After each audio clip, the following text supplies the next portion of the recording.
Famous YouTube Canadian celebrity David Rock of David's Farm is in trouble once again.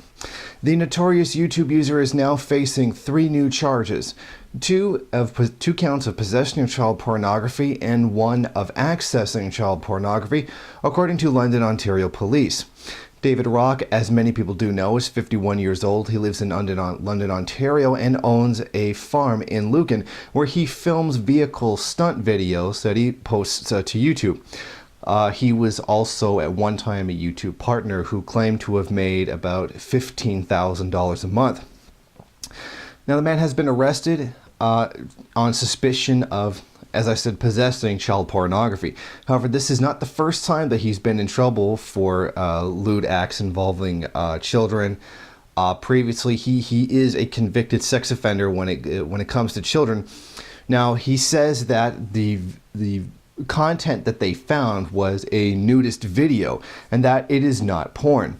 Now, this all has a very unique context, given that he has previously encouraged young boys and has had sleepovers with young boys anywhere from 9 to 13 years old to stay at his farm.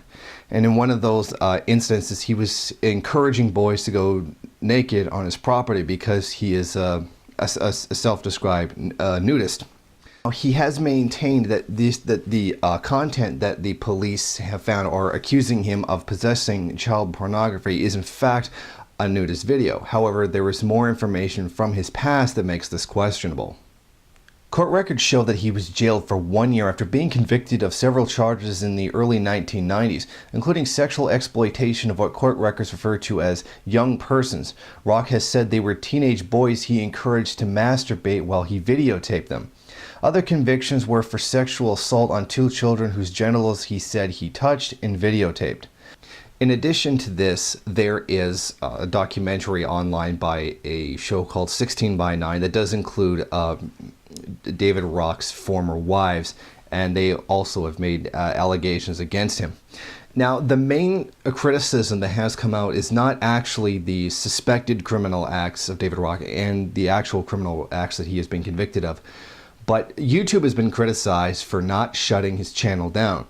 Now, previously, when the first incident began, it took a while to have his channel. He was eventually shut down. His channel was terminated. And a little while later, he built another channel, and it returned, although people had protested and said that he shouldn't be allowed to return, or particularly broadcast himself to an audience, which is particularly young boys, which comprise the majority of his audience, considering that he has now been convicted of, sexual illegalities with young boys.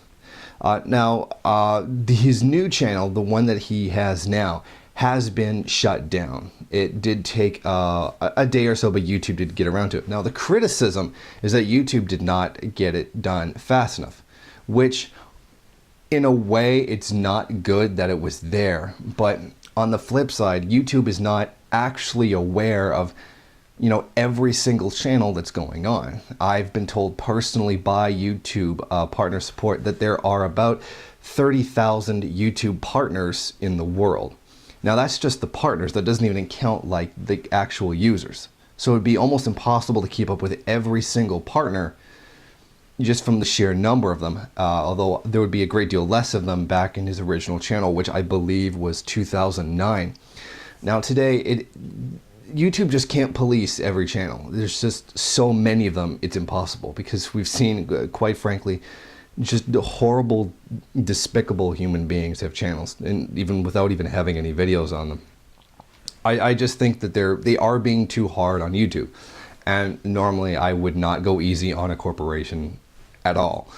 And no doubt I'm probably going to be accused of being nice to YouTube because they do pay me, but it's ridiculous. I think it's ridiculous because of the inability to police absolutely everything. That's like claiming the police aren't there like right away when something happens, like saying that, like getting mad because they didn't know ahead of time, or that it takes time to get to an incident.